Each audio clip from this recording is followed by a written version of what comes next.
ਬੱਚਿਓ, ਅੱਜ ਅਸੀਂ ਤੀਸਰੀ ਜਮਾਤ ਦੀ ਪੰਜਾਬੀ ਦੀ ਪਾਠ ਪੁਸਤਕ ਵਿੱਚੋਂ ਪਾਠ ਦੂਸਰਾ ਪੜ੍ਹਨ ਜਾ ਰਹੇ ਹਾਂ, ਜਿਸ ਦਾ ਨਾਮ ਹੈ ਊਠ ਕਿੱਥੇ ਗਿਆ। ਆਓ ਇਸ ਪਾਠ ਨੂੰ ਪੜ੍ਹੀਏ ਅਤੇ ਇਸ ਵਿੱਚ ਦਿੱਤੀ ਹੋਈ ਕਹਾਣੀ ਨੂੰ ਸਮਝੀਏ।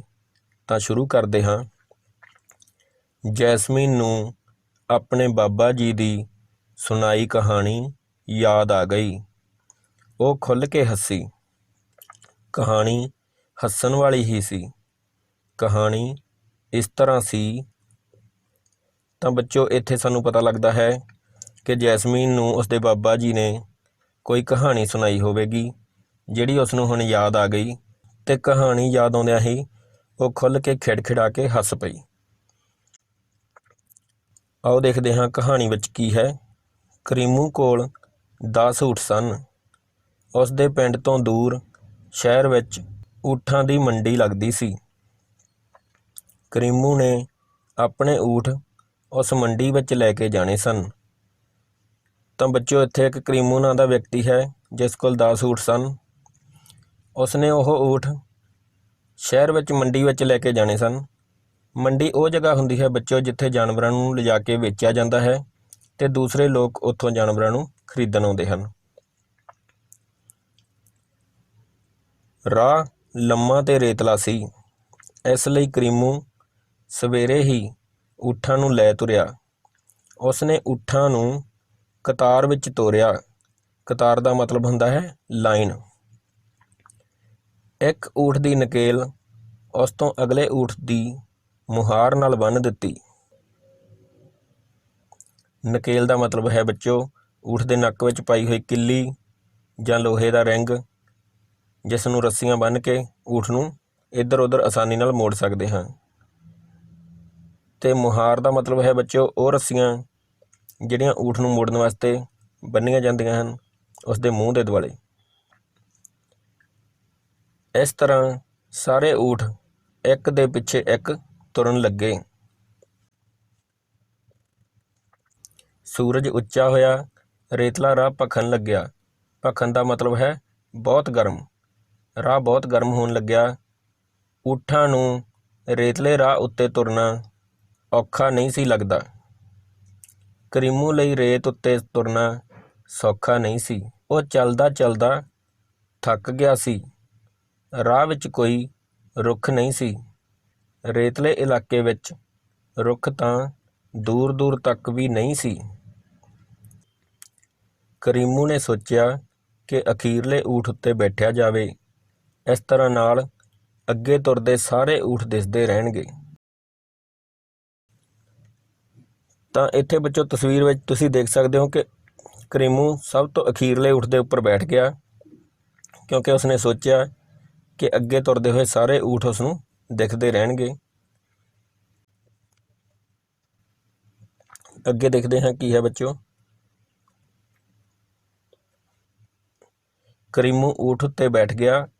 ਆਰਾਮ ਨਾਲ ਬੈਠਾ ਉਹ ਕੋਈ ਗੀਤ ਗੁਣਗੁਣਾਉਣ ਲੱਗਿਆ। ਊਠਾਂ ਦੇ ਗਲਾਂ ਵਿੱਚ ਬੰਨ੍ਹੀਆਂ ਟੱਲੀਆਂ ਟੁਣਕ ਰਹੀਆਂ ਸਨ। ਟੁਣਕ ਦਾ ਮਤਲਬ ਹੈ ਬੱਚੋ ਖਣ ਖਣ ਦੀ ਆਵਾਜ਼ ਪੈਦਾ ਕਰਨੀ। ਫਿਰ ਉਹ ਪਾਲ ਵਿੱਚ ਤੁਰਦੇ ਊਠਾਂ ਨੂੰ ਵੇਖਣ ਲੱਗਿਆ। ਪਾਲ ਦਾ ਮਤਲਬ ਹੁੰਦਾ ਹੈ ਬੱਚੋ ਕਤਾਰ, ਲਾਈਨ। ਉੱਚੇ ਉੱਚੇ ਊਠ ਤੇ ਨਾਲ ਉਹਨਾਂ ਦੇ ਲੰਮੇ ਲੰਮੇ ਪਰਛਾਵੇਂ ਦਿਖਾਈ ਦੇ ਰਹੇ ਸਨ। ਅਚਾਨਕ ਕਰੀਮੂ ਆਪਣੇ ਅੱਗੇ ਜਾਂਦੇ ਊਠਾਂ ਨੂੰ ਗਿਣਨ ਲੱਗਿਆ। 1 2 3 8 9 ਹੈ। ਇਹ ਕੀ? ਊਠ ਤਾਂ 10 ਸਨ, 9 ਕਿਵੇਂ ਰਹਿ ਗਏ? ਕਰੀਮੂ ਘਾਬਰ ਕੇ ਹੇਠਾਂ ਉਤਰਿਆ। ਫਿਰ ਉਹ ਊਠਾਂ ਨੂੰ ਗਿਣਨ ਲੱਗਾ। ਊਠ 10 ਹੀ ਨਿਕਲੇ। ਉਸਨੂੰ ਸ਼ਾਇਦ ਭੁਲੇਖਾ ਲੱਗ ਗਿਆ ਸੀ। ਤਾਂ ਬੱਚਿਓ, ਇੱਥੇ ਸਾਨੂੰ ਪਤਾ ਲੱਗਦਾ ਹੈ ਕਿ ਜਦੋਂ ਕਰੀਮੂ ਨੇ ਉੱਤੇ ਬੈਠੇ ਬੈਠੇ ਊਠਾਂ ਨੂੰ ਗਿਣਿਆ ਤਾਂ ਊਠ 9 ਨਿਕਲੇ। ਫਿਰ ਜਦੋਂ ਹੇਠਾਂ ਆ ਕੇ ਊਠਾਂ ਨੂੰ ਗਿਣਨ ਲੱਗਿਆ ਤਾਂ ਊਠ 10 ਨਿਕਲੇ। ਤਾਂ ਇੱਥੇ ਉਹ ਸੋਚਦਾ ਵੀ ਸ਼ਾਇਦ ਉਸਨੂੰ ਕੋਈ ਭੁਲੇਖਾ ਲੱਗ ਗਿਆ ਸੀ। ਆਓ ਦੇਖਦੇ ਹਾਂ ਅੱਗੇ ਕੀ ਹੈ ਕਹਾਣੀ ਵਿੱਚ। ਇਸ ਪਿੱਛੋਂ ਉਹ ਮੁੜ ਊਠ ਉੱਤੇ ਜਾ ਬੈਠਿਆ। ਉਸਨੇ ਊਠ ਉੱਤੇ ਬੈਠਦਿਆਂ ਹੀ ਊਠਾਂ ਨੂੰ ਫਿਰ ਤੋਂ ਗਿਣਨਾ ਸ਼ੁਰੂ ਕਰ ਦਿੱਤਾ। 1 2 3 4 8 9। ਹਾਏ, ਊਠ ਤਾਂ ਫੇਰ 9 ਹੀ ਰਹਿ ਗਏ। ਇੱਕ ਊਠ ਕਿੱਥੇ ਗਿਆ? ਕਰੀਮੂ ਬੇਚੈਨ ਹੋ ਗਿਆ। ਉਹ ਊਠ ਤੋਂ ਛਾਲ ਮਾਰ ਕੇ ਹੇਠਾਂ ਉਤਰਿਆ। ਉਸਨੇ ਸਾਰੇ ਊਠ ਖੜ੍ਹਾ ਲਏ, ਫਿਰ ਹਰੇਕ ਨੂੰ ਹੱਥ ਲਾ ਲਾ ਕੇ ਗਿਣਨ ਲੱਗਿਆ। ਉਸਨੇ ਸੁੱਖ ਦਾ ਸਾਹ ਲਿਆ। ਊਠ 10 ਹੀ ਸਨ। ਇਸ ਪਿੱਛੋਂ ਕਰੀਮੂ ਊਠ ਉੱਤੇ ਨਾ ਬੈਠਿਆ। ਊਠ ਉੱਤੇ ਬੈਠਣ ਨਾਲ ਇੱਕ ਊਠ ਘਟ ਜਾਂਦਾ ਹੈ। ਇੰਨਾ ਮਹਿੰਗਾ ਊਠ? ਨਾ ਬਾਬਾ ਨਾ, ਮੈਂ ਤਾਂ ਔਖਾ ਸੌਖਾ ਪੈਦਲ ਹੀ ਚੱਲਾਂਗਾ। ਜਦੋਂ ਵੀ ਬਾਬਾ ਜੀ ਇਹ ਕਹਾਣੀ ਸੁਣਾਉਂਦੇ ਤਾਂ ਅਸੀਂ ਖੂਬ ਹੱਸਦੇ। ਤਾਂ ਬੱਚਿਓ, ਕਹਾਣੀ ਵਾਕਈ ਹੱਸਣ ਵਾਲੀ ਹੈ ਕਿ ਕਰੀਮੂ ਜਦੋਂ ਵੀ ਊਠ ਉੱਤੇ ਬੈਠਦਾ ਤੇ ਬਾਕੀ ਊਠਾਂ ਨੂੰ ਗਿਣਦਾ ਤਾਂ ਇੱਕ ਊਠ ਘਟ ਜਾਂਦਾ ਸੀ, ਊਠ 9 ਰਹਿ ਜਾਂਦੇ ਸਨ। ਪਰ ਜਦੋਂ ਹੇਠਾਂ ਆ ਕੇ ਸਾਰੇ ਊਠਾਂ ਨੂੰ ਹੱਥ ਲਾ ਲਾ ਕੇ ਗਿਣਦਾ ਫਿਰ ਊਠ ਪੂਰੇ ਹੋ ਜਾਂਦੇ ਸਨ।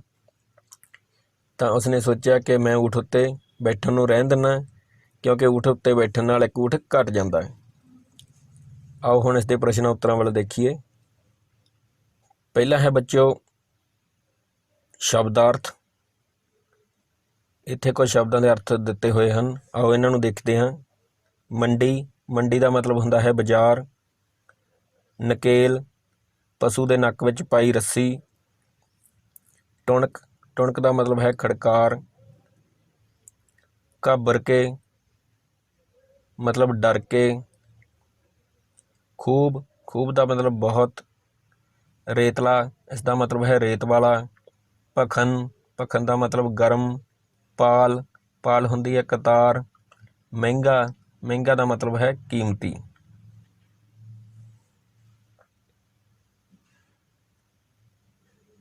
ਇਹ ਹੈ ਬੱਚੋ 2 ਨੰਬਰ 'ਤੇ ਮੌਖਿਕ ਪ੍ਰਸ਼ਨ। ਇਸ ਦੇ ਉੱਤਰ ਤੁਸੀਂ ਜ਼ੁਬਾਨੀ ਦੇਣੇ ਹਨ।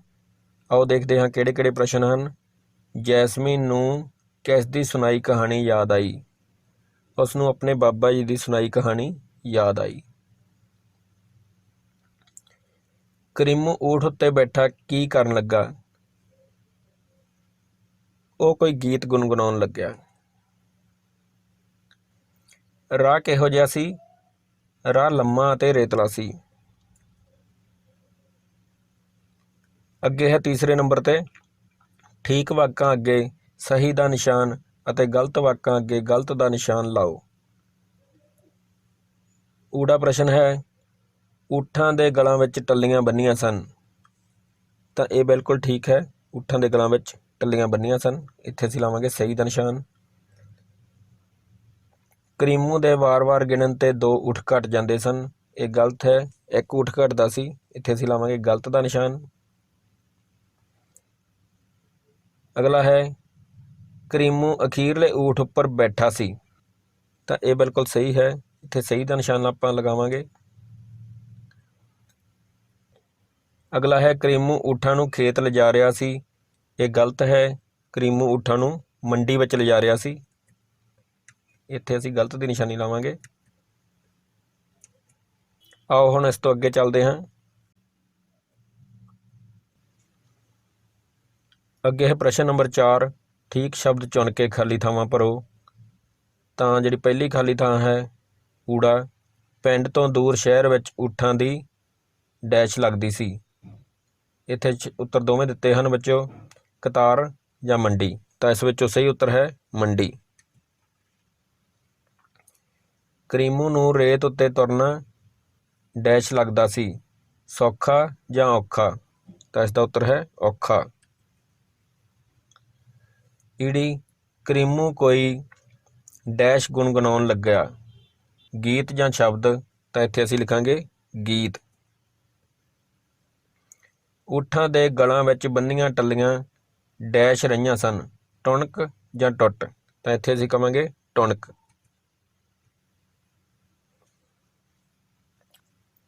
ਅੱਗੇ ਹੈ ਉੱਚੇ ਊਠਾਂ ਦੇ ਪਰਛਾਵੇਂ ਡੈਸ਼ ਸਨ। ਇੱਥੇ ਉੱਤਰ ਦਿੱਤਾ ਹੈ ਛੋਟੇ ਲੰਮੇ। ਤਾਂ ਅਸੀਂ ਉੱਤਰ ਦੇਵਾਂਗੇ ਲੰਮੇ। ਅੱਗੇ ਚੱਲਦੇ ਹਾਂ ਬੱਚਿਓ।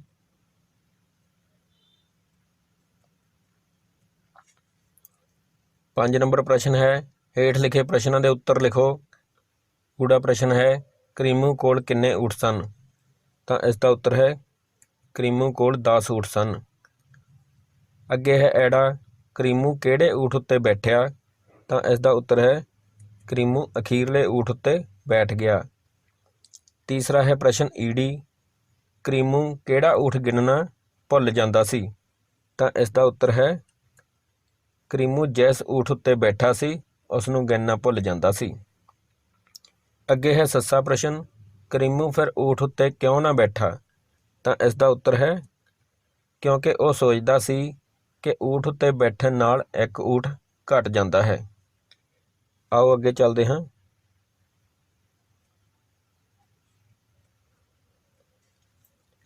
ਅੱਗੇ ਹੈ ਪ੍ਰਸ਼ਨ ਨੰਬਰ 6, ਇਸ ਪਾਠ ਵਿੱਚੋਂ ਦੁਹਰਾਅ ਵਾਲੇ ਸਮਾਸੀ ਸ਼ਬਦ ਹੋਰ ਸ਼ਬਦ ਲਿਖੋ ਜਿਵੇਂ ਕਿ ਉਦਾਹਰਨ ਵਿੱਚ ਦੱਸਿਆ ਗਿਆ ਹੈ। ਉਦਾਹਰਨ ਹੈ ਚੱਲਦਾ ਚੱਲਦਾ। ਤਾਂ ਬੱਚੋ ਇੱਥੇ ਅਸੀਂ ਇਸ ਤਰ੍ਹਾਂ ਦੇ ਸ਼ਬਦ ਲਿਖਾਂਗੇ ਜਿਹੜੇ ਇੱਕੋ ਜਿਹੇ ਪਾਠ ਵਿੱਚ ਆਏ ਸਨ। ਉਹ ਕਿਹੜੇ ਕਿਹੜੇ ਸ਼ਬਦ ਹਨ? ਇੱਕ ਤਾਂ ਹੈ ਚੱਲਦਾ ਚੱਲਦਾ, ਇਸ ਤੋਂ ਬਿਨਾਂ ਹੋਰ ਕਿਹੜੇ ਸ਼ਬਦ ਹਨ? ਦੂਰ ਦੂਰ, ਲੰਮੇ ਲੰਮੇ, ਉੱਚੇ ਉੱਚੇ, ਲਾ ਲਾ, ਇਹ ਵੀ ਇੱਕ ਸ਼ਬਦ ਆਇਆ ਹੈ ਬੱਚੋ ਇਸ ਪਾਠ ਵਿੱਚ। ਔਖਾ ਸੌਖਾ। ਤਾਂ ਇਹ ਸਾਰੇ ਸ਼ਬਦ ਜਿਹੜੇ ਦੁਹਰਾਅ ਵਾਲੇ ਜਿਹੜੇ 2 ਵਾਰ ਲਿਖੇ ਹੋਏ ਹਨ ਇਸ ਪਾਠ ਵਿੱਚ ਆਏ ਹਨ। ਅੱਗੇ ਦੇਖਦੇ ਹਾਂ। ਸਮਝੋ ਤੇ ਕਰੋ। ਚੈਨ, ਚੈਨ ਤੋਂ ਉਲਟ ਹੈ ਬੱਚੋ ਬੇਚੈਨ। ਤਾਂ ਇੱਥੇ ਉਲਟੇ ਸ਼ਬਦ ਦਿੱਤੇ ਹੋਏ ਹਨ। ਫਿਕਰ, ਫਿਕਰ ਦਾ ਉਲਟ ਹੈ ਬੇਫਿਕਰ। ਤਾਂ ਇਸ ਨੂੰ ਅਸੀਂ ਮਿਲਾਵਾਂਗੇ ਬੇਫਿਕਰ ਦੇ ਨਾਲ। ਅੱਗੇ ਹੈ ਆਰਾਮ, ਆਰਾਮ ਦਾ ਉਲਟਾ ਹੁੰਦਾ ਬੇਆਰਾਮ। ਤਾਂ ਇਸ ਨੂੰ ਅਸੀਂ ਬੇਆਰਾਮ ਨਾਲ ਮਿਲਾਵਾਂਗੇ।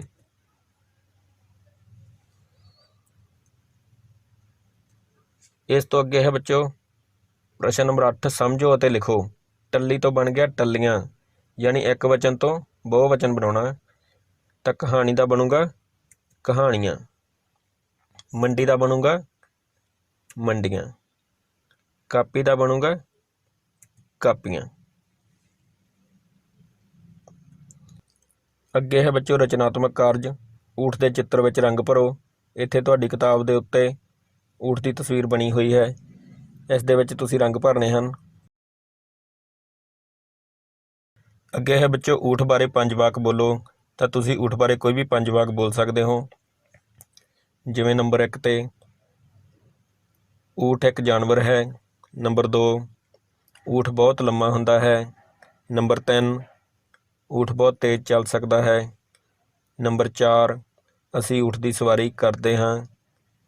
ਨੰਬਰ 5 ਊਠ ਕਈ ਦਿਨ ਬਿਨਾਂ ਪਾਣੀ ਪੀਤੇ ਤੋਂ ਵੀ ਰਹਿ ਸਕਦਾ ਹੈ। ਤਾਂ ਇਸ ਦੇ ਨਾਲ ਹੀ ਬੱਚਿਓ ਅੱਜ ਦਾ ਇਹ ਪਾਠ ਖਤਮ ਹੁੰਦਾ ਹੈ। ਧੰਨਵਾਦ ਬੱਚਿਓ।